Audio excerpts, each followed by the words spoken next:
Okay, welcome everybody. Sorry about the little bit of a delay there. Oh, just working out the technological details, getting things to update and all that cool stuff. So, first off, thank you everybody for joining me for the first hobby live stream for In Your Phase Media. I've done a couple unboxings so far just to get things warmed up, but now we're going to dive right in. And what we're going to work on today is the Primaris Outrider model. This came in the new Indomitus box set from GW for the new Warhammer 40,000. And we're going to go ahead and build it with some LED lights. Oh, there we go. Let me get that turned on. There we go. So we're going to add a flashing gun effect to the front there. We're going to add a lighted display, and I'll show you how to get a lighted display of your choice. Mine happens to be cool skulls. We're going to have a little fusion reactor in there, and we're also going to remove the tailpipes because I like the more Tron look on these bikes. I got a whole foam, actually 3 foam trays full of the old style bikes, and they have plenty of tailpipes on them. So we're going to go Tron style this time around. So without further ado, we're going to get right into the hobby. Now, as you guys have listened to the stream, and those that know me in person, I have a tendency to talk on and on and on. So I've added a little timer up in the corner. Let's get that going. So this is going to be a 1 hour hobby stream. That's what we're going to restrict it to. And let me get all the right stuff in place. Let's see, we got our multi-stream going on. There we go. I got the chat message. Hey everyone. See my beautiful wife out there watching in chat land. Please join us. Go ahead and share the links if you want. And, well, first, as guys and gals, if you've watched the show, you know that there's only one way to properly start some hobby, and that's with a little taste of whiskey. Now, my esteemed teammate and partner Jeremy Vessier Le Bogeman very kindly sent me this bottle for my birthday last week. Now, it's an amazing world that we live in. That he lives up in Oregon, and he can have a nice bottle of Glenlivet 15 delivered to my house down here in Morgan Hill. So I thought that was pretty awesome. Thank you, Jeremy. Appreciate that. And we'll set that to the side, and we'll roll that into some nice spherical ice. Oh, look at that. Beautiful. Now, the Glenlivet 15. Oh, nice. It's a little bit darker than the 12, which I've been drinking for a while now, and you can definitely taste a little bit more of the casket, that woody taste that's in there. So I'll keep our palate fresh. Now, first, let's go ahead and switch over to the desk cam. Well, let's see. Are we ready for that? Yeah, I think we are. So we're going to go ahead and switch to the desk cam. And the first thing I want to do is kind of go through some of the tools that we're using. Now, we're gonna build 2 of the Primaris bikes. So here's the sprues, and I've already built one, so you can see the pieces clipped out. But any good hobby project, we need to have the right tools. So for me, it's going to start off with some clippers. And I typically have 3 pairs of clippers. Nothing overly special going on with those. I have my super old clippers that are all thrashed and beat up, but they open up really wide. So if I need to chop through something big or whatever, or just, something I'm a little bit worried about damaging the blade, these are the ones. These ones are my primary hobby clippers. They're a little bit newer. They're actually just about due for replacement or maybe just a regrind on that blade. These are just simple stamped steel. I mean, you could take a stone to that. You could take a grinder. Unfortunately, they're riveted together. If they were at a screw, you could actually unscrew them and really sharpen those nicely. But you'd probably get a new grind on there without too much effort. Anyways, I like these ones for most of the clipping. They have a really fine point on them, and it's nothing special about the brand. I literally just went down to the hobby store and looked at a bunch of the different clippers that they had there and selected one out of the same brand, but just selected one that had a little bit nicer tips and a more even grind. That's a thing always to look for on your hobby stuff, tools like that. You see that even grind. It's not too bad on this one. And you can look at the front there. And again, a pretty even grind. Even grind means that the edges are going to come together pretty cleanly like this one. If you were to actually look at it, be Mr. Metrologist for a second, you can see that the bottom blade actually has a curvature to it. The top blade is straighter. So in the center here is where they have the best, cleanest contact. So if I can make my cuts right there in the center of that working area, that's where the two edges come together the cleanest, and it's going to actually give me that cleanest cut right there. So that's this one. Now, I also purchased some of these GW ones. I actually went to a tournament up at Fundemonium, sponsored by my teammate and friend Willow. And while I was up there, I won. I think I took like second place or third place, and went in and actually won a gift card. And so I bought these GW clippers, which I always thought were too expensive, but everyone says how good they are. And I'll first say they're really sturdy, nice thick stamping and what have you. Nice, decent grind. I myself was a little disappointed as the actual tip. I mean, can you see it in the video there? Can you see it? What's up, Jack? What's up, Dylan? What's up, everybody? So, as you look there, there's just a little bit of a gap right at the tip. I was like, oh, GW. Lack of quality control. You got that little gap right at the most important part. So you can see it is generally a high quality clipper, but they kind of left me behind there. So I use these a lot, but because the tip isn't as good as it could be, they're nice. Now these ones, I've also reground on the back there, so you can see my little bit of a hand grind job. Okay, so that's it for clippers.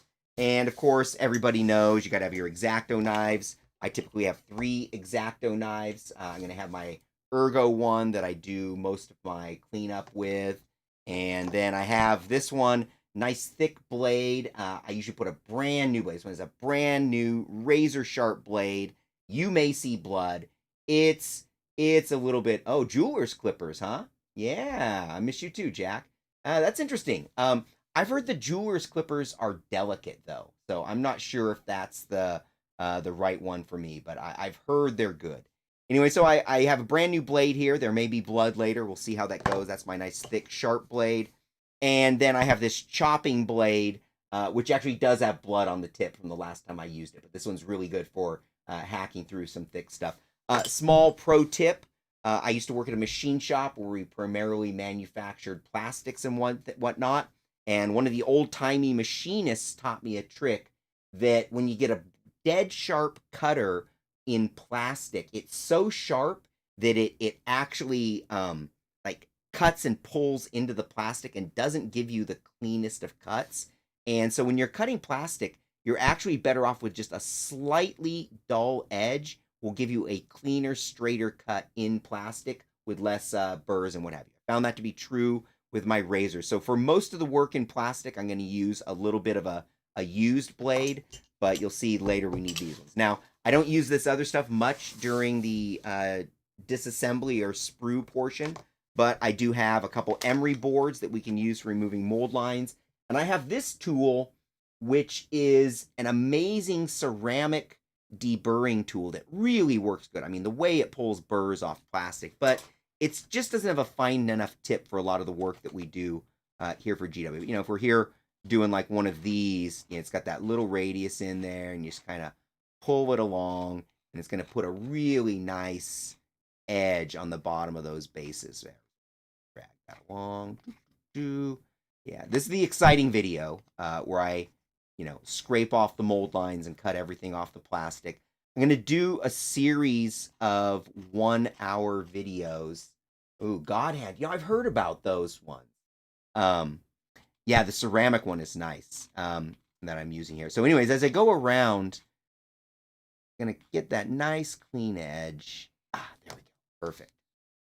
Okay, so we got that. So this first video, again, it's just going to be me clipping stuff off the sprues, going through, cleaning up the edges, and all that important pre-work stuff. I am going to probably get to the drilling. Like I said, I got my 1-hour timer going on here. We'll obey that, kind of. I mean, totally going to follow that timer. Important stuff there.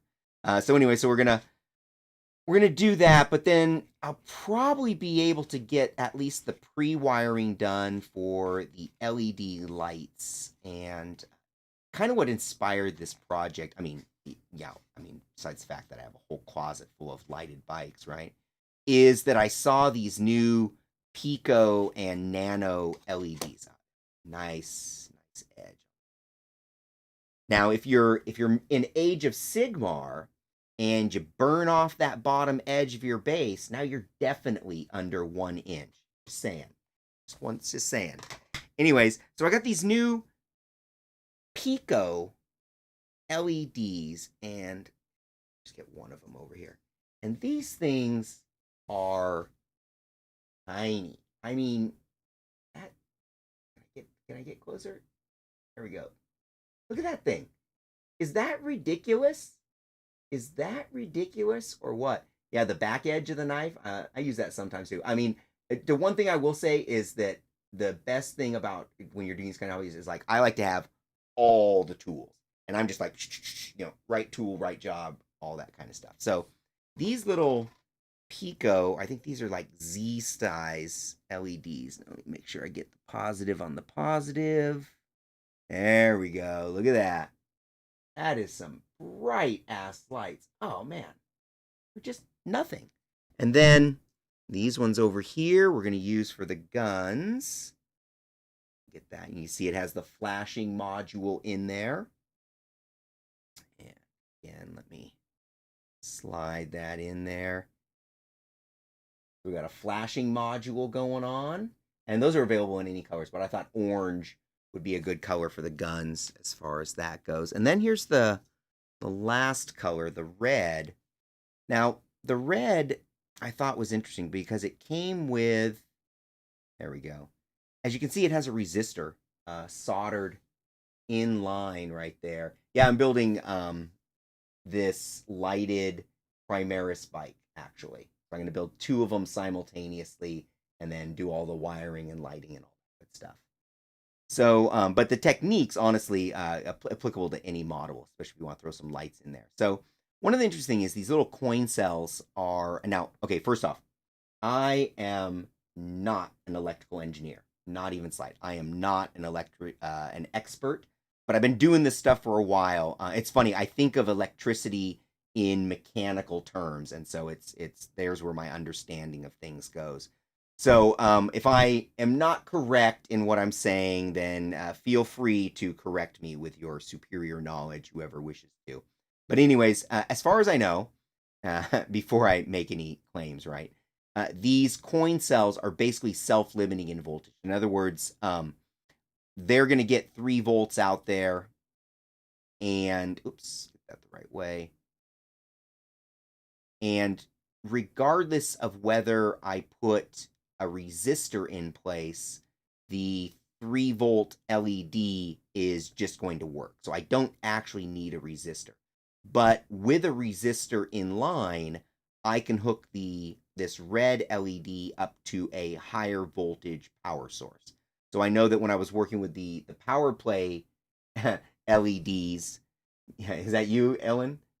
There we go. Electricity and fluid flow terms. Perfect. That's actually how it was first explained to me. So I know that with the power play stuff, they would put the resistor in line, and that's because mostly they were powered by 9 volts. And I believe that I could then hook this one up to a 9 volt because it also has the resistor in line. I'm not going to clip the resistor because they don't seem to get in my way. Whereas over here, these other LEDs that do not have the resistor in line, they have to be powered off of these coin cells that have the proper voltage. So that's about as much as I'm going to express of my electrical knowledge or lack thereof. So now we're on to the super duper exciting part, and that is the clipping of the sprues. Now, I found that with GW's current models, I should pay attention to the directions and clip them like by the models that'll go together so I get the right pieces at the right time. There's a little bit of a tricky clip right there, right behind the gun. I'm going to be Careful of that. Get in there. Ah, there we go. Sometimes if you can't get a good clip on it, I'll clip further up, and then once it's free of the sprue, you can get in there and get that tight clip going on there too. But we'll get that same one in the back there. Anyway, so I find with these GW models that these modern ones that are less, or we say, optionalized, they kind of go together one way. So it's kind of important to keep the same model together. And, if I was like into it, I might read the directions and stuff. That always seems like such effort. And it seems like cheating. Like these models are not so difficult that most of the time, like it's like, I broke down and read the directions. So what I have noticed, though, is that they tend to group things together. So if we look at the numbers, this first piece of a bike that I've cut out is number 26. And over here is number 25. So that's pretty much going to be the other side of the same bike. And then if we look at this bike, there's sides number 2. Get that number up there. Very hard to see how close this camera is. Sometimes I'm impressed by this camera. Oh, look at that. Oh, look at that. Perfect shot of the number 2 and the number 4 on the sprue. So anyway, so we know that one of the bikes is going to be low numbers. So I'm going to be looking for, 1, 2, 3, 4, 5, 6, 7, 8, 9, 10, 11, 12, 13, 14, 15, kind of numbers in that range. And anything that's in that range is certainly going to belong to this bike. And then anything in the higher numbers, 20s up, maybe 18s, 20s, whatever, 30s, are all going to belong to this bike. So first we're going to go ahead and pop off the high number bike, which is this one, 25. Get in there and clip those sprues. And it's kind of a thing. You can clip sprues quickly, which I find myself doing on occasion all the time. And it just means you're going to spend more time cleaning it up with the knife later. So it's that balance, right? How much time do you spend clipping versus how much time do you want to spend on your later cleanup? Because I know everybody takes the time to clean up those mold lines and sprue eyes, right? Yeah. Like, where's Waldo, right? Oh, man. I mean, when they've got, like, the 4-way ones, I mean, if you've noticed, GW sprues come in pretty standard size. So I don't always have my eye in the chat. Glance up there. Anyway, so we're going to find stuff in the 20s. Looks like this arm is going to be part of that. Put that out of there. Nice. And 31 on the backpack. Here it comes.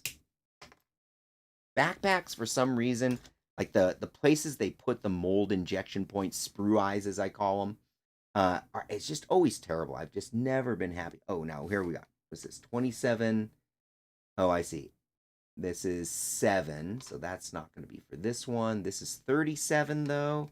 Looks like this guy maybe has his sword on his hip, his mighty chain sword. See, 15, I'm going to guess, is probably in the first bike. And 9. 29, though. This torso is for this bike. And these are the ones that are like, whatever, simple fit, press fit. They got the little posts on them. I usually clip those off just so that things fit together better. Okay, I think that's it for this bike. Oh, 34. That's definitely part of this bike. That in there. I'm going to drill out the center of these handlebars and put the light in there. What I'm using for the display is just a piece that I got from Shapeways, and it's just these 3D printed flat skulls. So I got these rounded skulls. Here we go. So I got these rounded skulls that I'm using on all my shoulder pauldrons for my Johnny Marines that I'm building, my Primaris Marines. And as you see, there's kind of a distinct shape to the ridge line of the brow and what have you. And then I found these flat ones, which are basically the same sub-faction, but they're the vehicle version. And it's got some nice small ones. Pay no attention to those salamander icons in there. Pay no attention to those Iron Hands icons in there. And there we go. So yeah, we're going to use one of these flat skulls for our display. See, my zen, right? Hours clean it, just like relaxing, right? The only thing I don't actually like about it is getting the plastic mess all over. And I've done various things, and I know there's various things, but typically I'll just try to do what I'm going to do today, which is do it all over a surface and then just sweep all that away later. I also let the Roomba run, and that takes care of it. So let's get the rest of this sprue clipped over here. So let's see. Got that bike. Here's 30, which is probably the torso for this bike. And there we go. Pop that out. And what do we got here? 27A. So I'm certain that's going to go in this one. And there we go. Make sure I keep this in the camera. You can see the exciting sprue clipping action here as we rip those out. Bam, bam, bam, bam, bam. Ooh, there's a tough one. So let's see if I can get in at just the right angle. Can you see that? There we go. Come on, focus camera. You can do it. Oh, I see. Right in the center is where it focuses. So, all right, they got this big fat injection point, and it's right next to those ridges, right? So that's like the challenge. So the knife or the clippers don't fit in straight, but I think we come in from an angle because it's actually a little bit of a 3D sprue there. And we'll get the nice, ooh, no, see the tip? Oh yeah, barely, man. You gotta look at that. See how tiny the tip is on just that one side? Like the other side of the clippers could not make this cut, but just this one side will get in there and boom. Clean that. Oh, okay, it came out nice. Look at that. Oh man. Don't have to hardly clean it up. Lovely. Absolutely lovely. Okay, so we'll get off this shoulder pauldron here. And what else? I think that's it. All my Johnny Marines, I'm doing helmetless heads.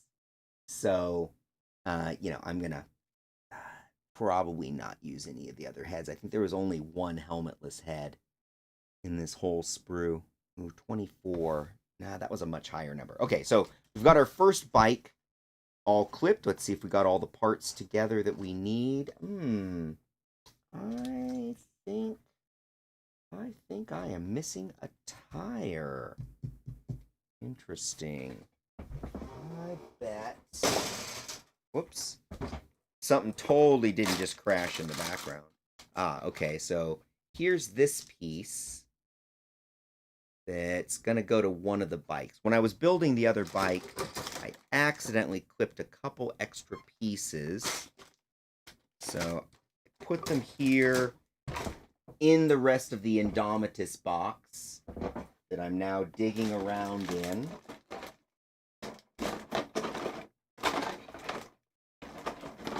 And yeah, I don't see the tire though. And I am definitely short a tire. Well, it's gotta be here somewhere, right? Or the dog ate it. Oh wait, my wife is watching. Huh? No, I mean, it's totally gotta be here in the hobby room. I'm super certain of that. But in the meantime, I'm just gonna steal a wheel from my other Indomitus. So let's see. I see that this wheel is 27A over here. And that seems to be the higher number. This one's a 15 and this is a 3. So we'll just grab this wheel real quick here.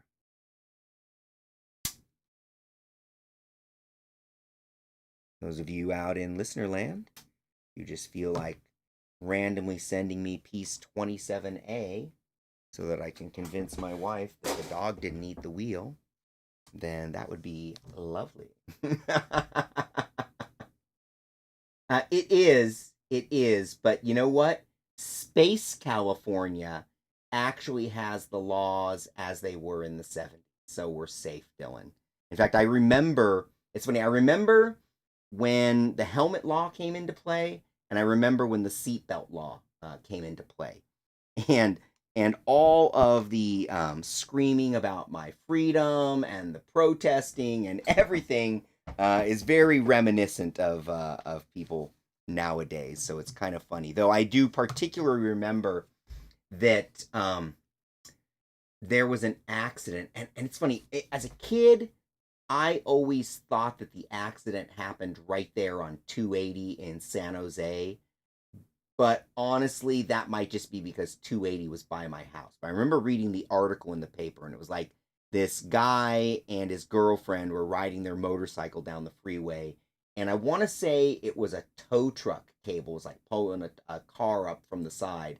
And they, of course, were riding with no helmets, hit that, became decapitated, killed them. And that was like the big news story. And then that kind of blew up. And I remember soon after that, we had the helmet. So I'm sure I don't have the event straight, as I was very young at the time, but as I recall it, that's how it happened. As far as the hubbub around the whole seatbelt law, I remember that too. I think that was a lot more recent, though. A lot more recent. I wasn't driving yet, so it's not always a big deal. And by that time, my parents always required seatbelts anyways. Okay, so first off, we always want to fit stuff together. Now, when we have these kind of simple fit or one-way kits, I always just clip these things off or way down. In fact, the ones in the front aren't too bad. And then I'm going to do the same with these posts here. Whoa, I heard that go flying. And this one down in there too. Okay, and what else do we got? I think that one will be okay. I think I might have to clip this one a little more. I don't want it to engage.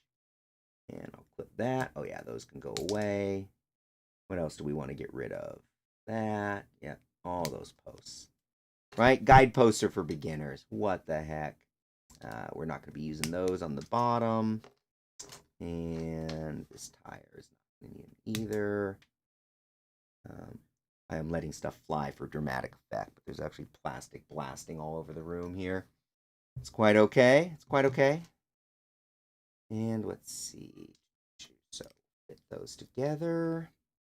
It's pretty good. And you gotta love the fit on these GW. You know, and it's not just the modern GW models. Is that right? That can't be right.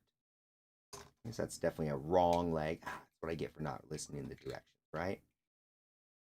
So, there we go. That looks nice. So, these new GW models, you know, not only can we appreciate the detail of the sculpts and all that kind of stuff, and the engineering of how they fit together and all that, you know, beautiful 3D puzzles that they are. A lot of times they have great placement of mold line or injection points and sprue eyes and all that kind of stuff. And then other times they're, you know, right here, top center of the model on top of a seat. So that's always a challenging one to get back. You can see I did not do a great job with it on this bike, but that's due for some filler in there on the top for sure. One of the tricks is, yeah, if you're already this far into the model and you got some crap that looks like that, you just get a like a clear varnish. You can fill that in, do a nice little blend with the clear varnish, and then once you do the paint job, it'll be unnoticeable. Okay, so that fits pretty good, but it looks to me like maybe, just maybe, I grabbed the wrong side over here. So let's take a quick look back at our sprue. So if I grabbed the wrong one, that means that this one is probably the one I want.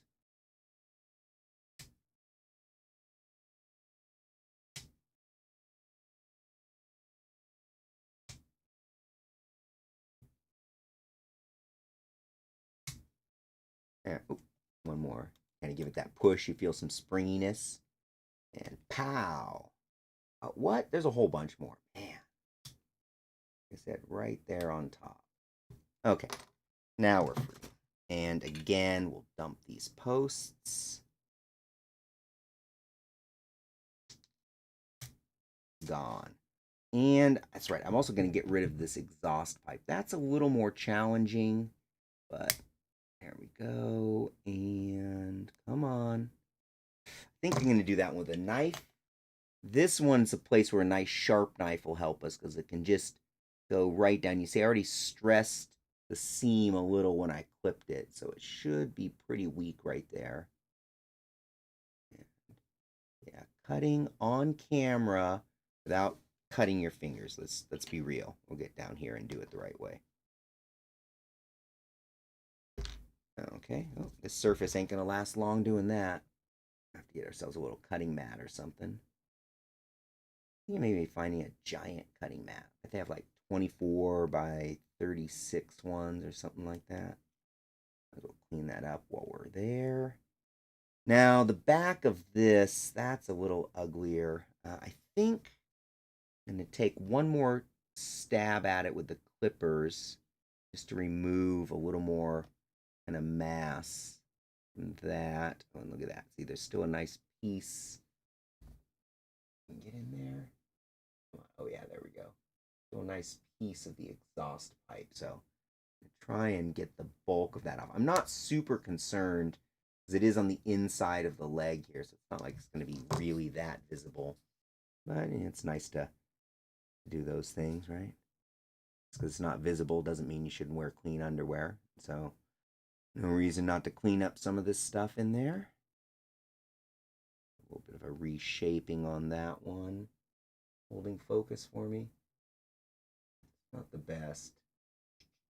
Come on, camera, you can do this. This is a Logitech Brio 4K webcam. I was lucky. I bought all this stuff for work a while back and got them for, I think the first one I bought was like 120, and then the 4K one was like 198 bucks or something like that. I know it was under 200. But now with everybody sheltered in place, everybody's like video mode, right? So these things go for like 300 and some odd bucks when you can even get them. It's pretty ridiculous. I want another camera. I want to start doing some streaming from my garage, little game streaming. And so these are definitely the cameras I want to use. There we go. But man, I just don't see spending that money because it's like at the point where I'm spending 300 bucks. Like, why am I buying a webcam?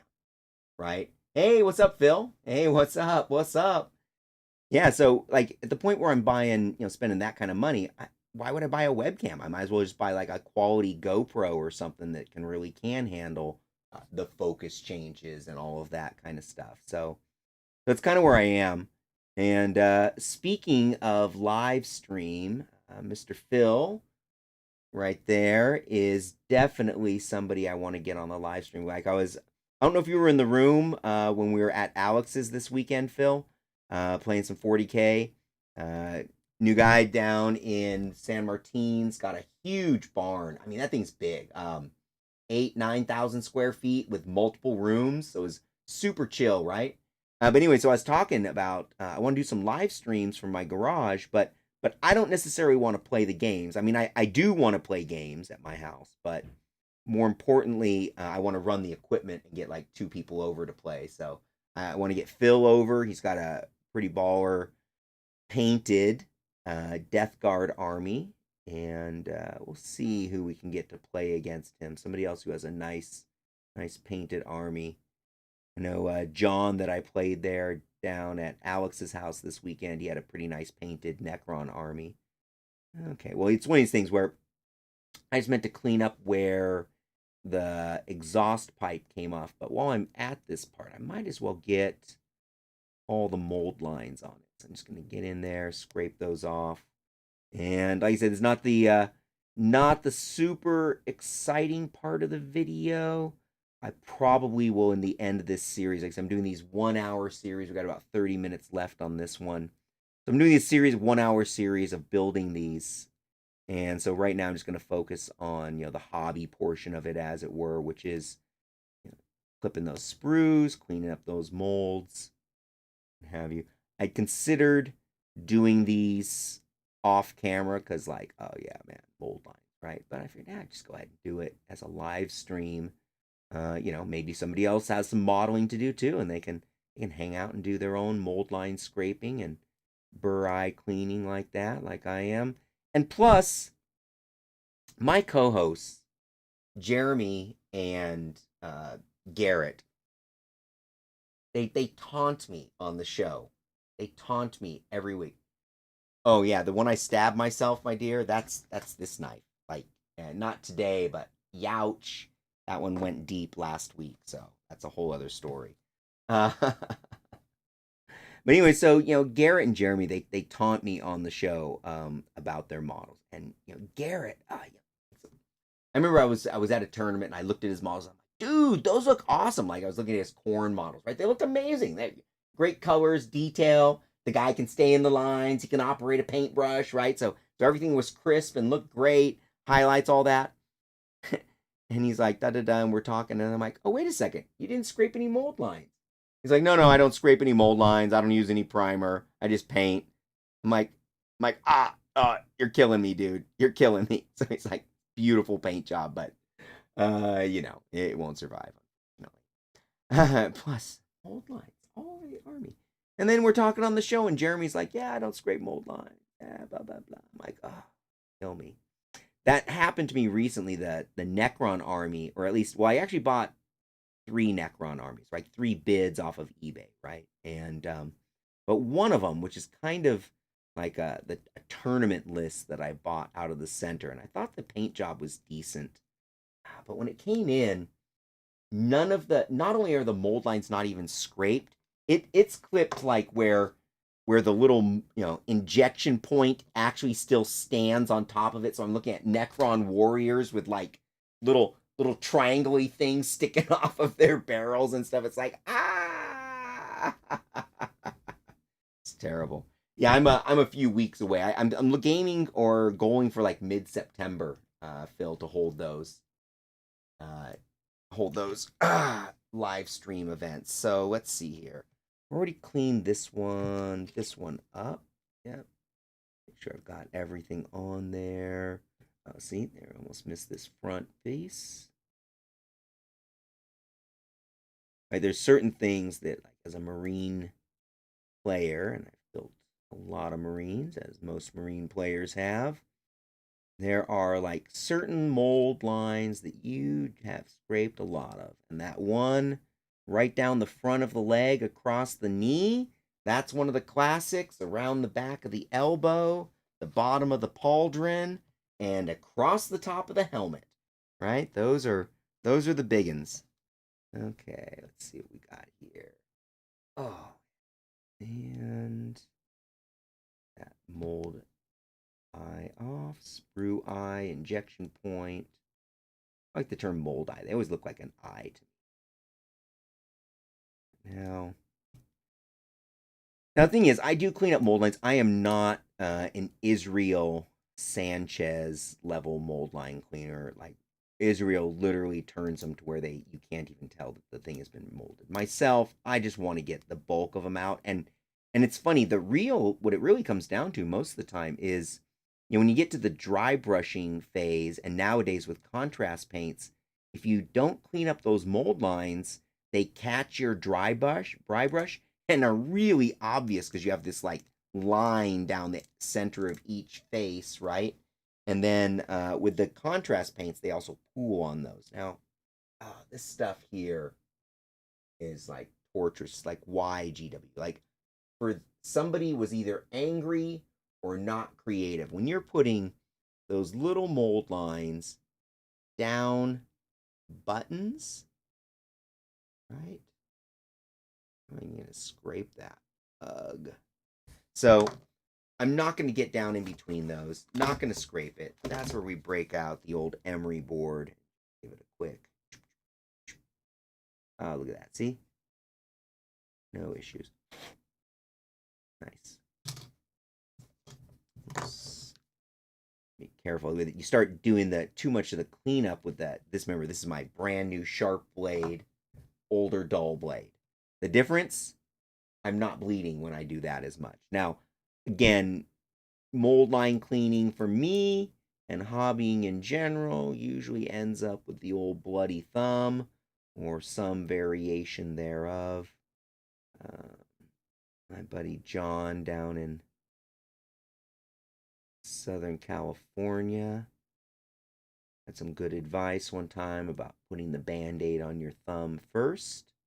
That is always solid advice, and every time I've done it, it has saved my thumb. And every time I haven't done it, I remind myself, oh yeah, I should have put that Band-Aid on before I cut my thumb. Okay. Oh, one more little turn signal. Okay, so pretty clean. Heels. Sprue eye out of there. Yeah. Oh. So we've been having these crazy wildfires all over California, of course, and down here in Morgan Hill. The actual evacuation zone was, which they've backed off of. They're starting to get things under control, but it was as close as 2 miles of our house, just on the other side of the freeway. So what I can say is there was a lot of ash raining down, like in the gardens. I went out and was looking at the peppers, and they're like covered with ashes. In fact, all the peppers that I just sent off to everybody this week all got themselves a good dose of ash before they were cut. But man, this time of year, even with the smoky skies, there is just no stopping those pepper plants. So like it's been what, 4 days since I cut those. I think I cut them Sunday, and a bunch of those plants already have a dozen or more peppers that are ripe to go. So it's like once those plants get in there where they're going, they're just going to go hard. And then as you remove peppers, it just triggers them to ripen more. So Phil, you let me know when you're ready to do a little hot pepper challenge action, because I've got a couple peppers this year that are particularly hot that I'm a little afraid to try on my own. I think I need a buddy with me just in case it goes bad. So, so yeah, let me know when you're ready, and we'll, yeah, right. Do not miss the fires. No, I'm sure you don't, man. Sure you don't. But yeah, so let me know, Phil, when you're ready, and we'll bust out. The ones in particular are these snow white peppers. I just tried a little bite of one when the peppers were still small. It just had that, I don't know. It reminded me too much of that scorpion from last year. And so that's why I'm a little worried about it. I don't think it's as hot as that scorpion, but it's nasty. Oh, nice. Excellent. That's what I want to hear. That's what I want to hear. Yeah, we should do that in the next few days or week or so. I'm supposed to go to the range on Friday, but I just got the notice that the range down here is closed also because of the wildfires. It's kind of cool. They automatically gave me a refund for my reservation. Okay, so we're on to the second half, and I got to clip this other exhaust pipe off here. So again, it's kind of about what's the best angle. Let's try these GW clippers. They're nice and thick. Oh yeah, it came off real clean. That'll be nice. Just kind of use the clippers to get the bulk of that out of there. Focus. Come on, you can do it. Focus. I believe in you, camera. Not bad. Not bad.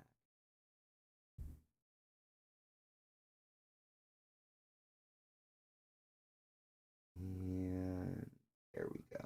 Very nice. Okay, we've got the bulk of that out of there. Sharp knife to get a nice clean cut. Oh yeah, right there. You see that? Cutting into my thumb with the sharp knife. I think I'm going to cut myself here, but it's down here, right? It's that bottom edge of the knife right there that I always get. I'll be doing it, and I'll have this thumb down there, and so I'm worried about what's going on up here. In the meantime, I'm not even seeing how that's just slicing right into my thumb there. So we'll put that off to the side. That's another reason. See, and it's probably a bad habit that I've picked up from using this knife for so long, right? It's got that that little ridge right there that either is some genius knife designer that knows that everybody's going to cut their finger like that, or or it's a bad habit I've picked up from using this knife. We'll yet to see what that is. And we'll cut that out as well. There we go. Okay, so that's looking pretty good. Clean out that little bit. Nice. Okay, so that went out pretty well, and that one was a little rougher than I like. So I'm actually going to come in with a needle file. Now, in theory, when you look at a file, right, you have different types of file teeth. This one, if you feel it, is a unidirectional file. So I generally am going to want to stroke it in one direction. No comments from the peanut gallery. But some other files are going to have more of a diamond pattern, or in the case of like this actual diamond file, it can be used in both directions. So I'm going to get that rough area cleaned up right there. And I clean those. Now, one of the tricks with a file, and this is true of all filing. So, okay, so files are a particular kind of deburring tool. They're a large volume remover and shaper. Anybody who's doing this kind of hobby work should have a set of needle files. So your set of needle files is going to have a bunch of different shapes. The half round, the triangle, which is actually meant for cleaning up screws, the round, and of course this one, I don't even know what the name of it is. It's almost like a saber, right? Like that. It's got nice flat sides. Works pretty good. You can see I've used it improperly before. So you see some aluminum loaded up in there, or other soft metal. You should never use soft metals on a file.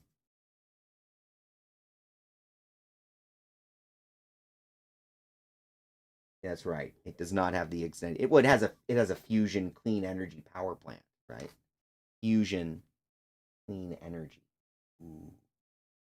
So with the files, one of the things when you're using a file, where's that piece? There it is it's going to remove material, but it has a coarse tooth to it. So you have to watch how deep you bite with that. And the same is true if you're using coarse sandpaper. So you can use a coarse tool to remove a lot of material, but as you start approaching sort of the finished shape, you want to either take lighter strokes so that you're not biting as deep into the material, or you switch to a finer tool. And then the trick is the teeth, or the grit on this diamond file, it only stands so tall. So if I've pushed hard enough with this metal file that I've created ridges that are deeper than the height of the bite on this diamond file, then this diamond file will not be able to remove the marks from this metal file. So the main thing when you use a file on metal or plastic is controlling and being conscientious of how deep the gouges you're making are that kind of go beyond the area that you're trying to work on. So a file is a great tool, and you can really achieve a beautiful smooth finish with it. Get that focus. Come on, camera, you can do it. What do we say, right in the center? There we go. Oh, I believe in you, camera. I believe in you. You know, it's just there's got to be a trick to that, right? What do you think it is? What do you think it is? Oh, there it is. Got to tap the tip. See? There it is. Give something to move. You can see real nice, clean mold line removal from that. Got a little bit of shaping in there. That's going to be on the inside, right? But if I went in hard with that file, I could just easily leave some nice gouges in there. I did not gouge. I was just me simulating. And so we're going to avoid doing that. So there's another piece to bird. And it's funny, you know, at some point, it almost doesn't matter what tool I use. You see me picking up a variety of tools. It's like I could do these with the knife. We could use the little Chiva thing. We could use the file. For the most part, though, I do like using the dull X-Acto knife. I find that's my most versatile tool, and it allows me to do the sprue eyes, which I prefer to do with a cutter. like this and just kind of shaving. Like this one here is on the outside of that. Oh, wait, we're removing the exhaust pipe. What the heck am I doing? Well, I was about to do a very nice shaping with the knife, but ooh, that's a tough clip on that one. Let's see here. Oh, this is actually for the other, yeah. So I've already done 3 halves. Remember, one of them is an extra, but we're going to build both of these bikes. So we'll get in there, hit that one. There we go. Okay. Yeah, that's a tough clip. I think my best bet here is I'm actually going to take it down in stages. So I'm going to break or clip that piece off. Yikes. Man, have you ever clipped a piece and it shoot up and slop you in the eye? It's like, I wear glasses, right? So you think, boom, safety, right? But I'm usually looking under my glasses when I'm looking at this close stuff. So it's like, tags you right in the face. Graded like sandpaper. Oh, that's beautiful. Oh, sanding sticks. Speaking of sanding sticks, I do have sanding sticks. So sanding sticks are also right. So this is an actual hobby sanding stick, which is a plastic. It's a kind of a harder plastic embedded with a fine grit.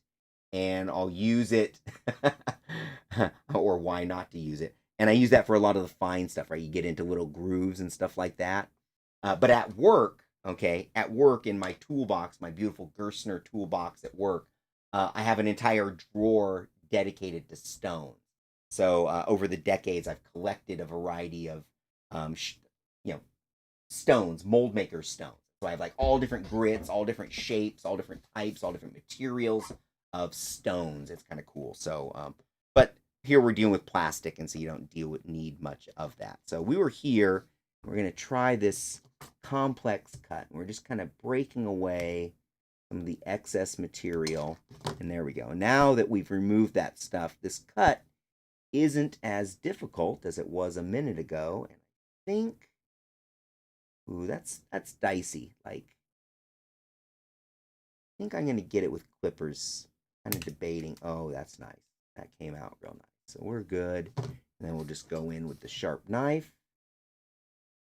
Again, see if we can not cut ourselves to end the video.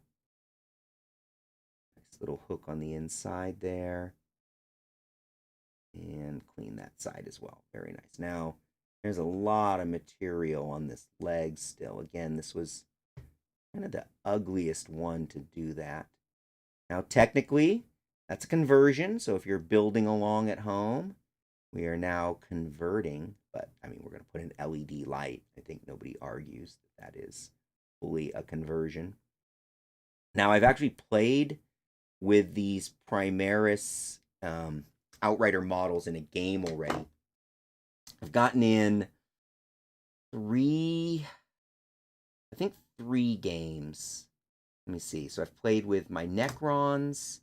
I've played once with Ultramarines, Primaris Outriders and Vehicles, and then once Ultramarines Foot. So yeah, 3 games of 9th edition so far. And I'm really liking it. It is a lot of fun, it says. 40K, always a fun game.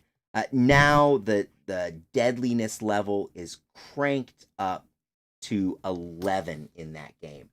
Everything dies, everything gets put down, and it just goes so quick. Oh, look at that. That actually is probably worth clipping. It's a little more of that exhaust pipe. So, see, that tap thing. So that's the new trick. Bip, bip, bip, bip, bip, bip, bip. Right on the tip. And, well, sure. Damn technology. It's a funny thing. I teach, programming robots basically at work. When I'm not using them. Mostly I use them. Occasionally I teach. There we go. And I also demo them and sell them and all this kind of stuff. And I will always say is, a robot, a computer will always make a liar of you. I have this whole habit of like, and it's going to do, and then I wait for it to do the thing. And then I say what it just did, because there's too many times when it's like, it just didn't do what it was supposed to do. So, if you're in a demo and you're trying to convince somebody to drop, big money on some kind of robotic measuring equipment, you should good if you sound like you know what you're talking about, right? I mean, I do. I totally do. I'm super the expert, right? But really, more important than being the expert is sounding like you're the expert. So, little secret there, secret of sales. Okay, so that came out not as clean as I would like. So we're gonna have to shape that with the file. Yikes! What the heck was that? There shouldn't be anything making that kind of noise on my computer right now. Let's see. Oh, I'm not going to chase it down. Hopefully it wasn't like an alert. Time to evacuate. Okay. There we go. Yeah, so these are looking pretty good. It's not too bad. Looks like we've got about 6 minutes left in our hour together, so I will be doing some of the other clipping and sprue cleaning offline. I want to try, so at the very least, I'm going to be on every Wednesday until this gets done. So Wednesdays at 8 o'clock is my target. Yeah, I'm sure, right? Email. Oh, that's what it is. I got my email open. Thanks, Dylan. Let's just go ahead and close that. Oh, yeah. That's right. I've won $1 million. Excellent. I'll check in on that later. So so anyway, so at the very least every Wednesday I'm going to be coming on live until this project is over, but I'm going to try and squeeze in another sessions over the weekend. Probably we're looking at Saturday mornings or something like that. I guess that's only means I have 5 minutes left to finish my scotch too.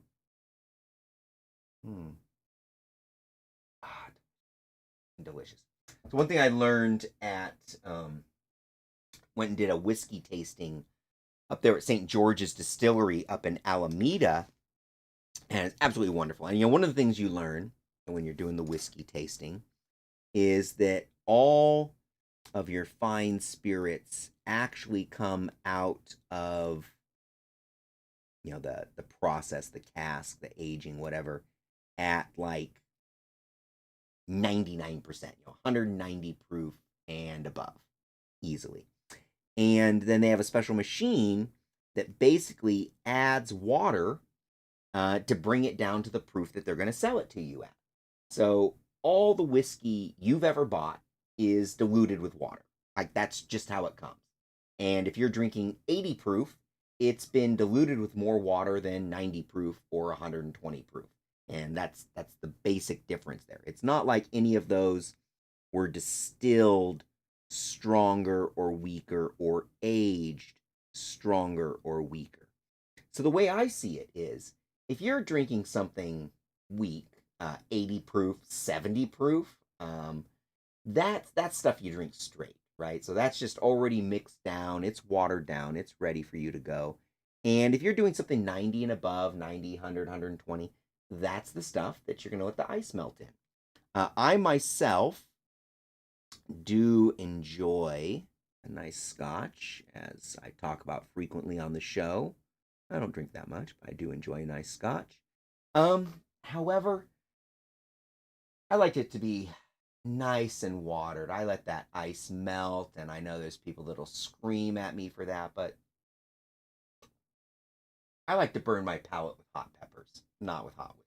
So always just let that stuff go down and get a nice rest. So as we kind of wind down, I think that's about where we're going to stop working on these for the minute. We got most of one bike cleaned up with the sprues, the sprue eyes, all that good stuff done.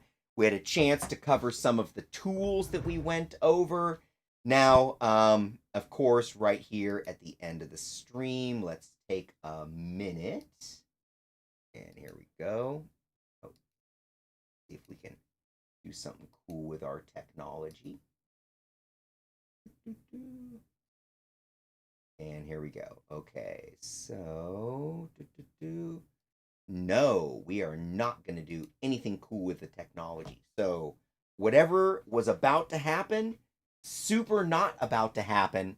But next time, whatever that cool thing that was about to happen will happen. Oh, you like that? Yeah, that is my. Oh, here, like that. We got Las Vegas 2019. Oh yeah.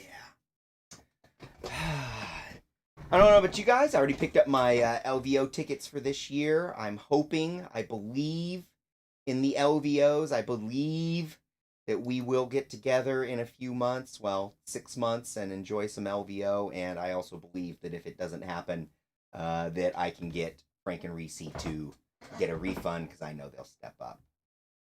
2019. Oh, well, that's the one you missed. It's the one you missed. It was the worst one ever. I swear, Dylan. It was the worst. I mean, you didn't miss nothing. Nothing crazy happened. No fun. Nothing. We certainly didn't go out and I didn't roll double sixes at the crap table twice in a row, winning thousands of dollars for everybody at the table. None of those things happened. It was an utterly boring thing. So, but 2021 will be the time.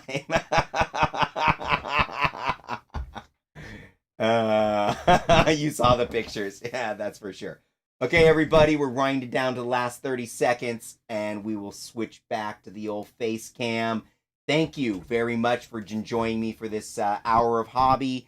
Next week, we're going to drill out the pieces, and we're going to run some wires and start the assembly process. We're probably looking at about 2 or 3 more videos to get these finished. And with that, 5, 4, 3, 2, 1, and good night, everybody. Thank you very much.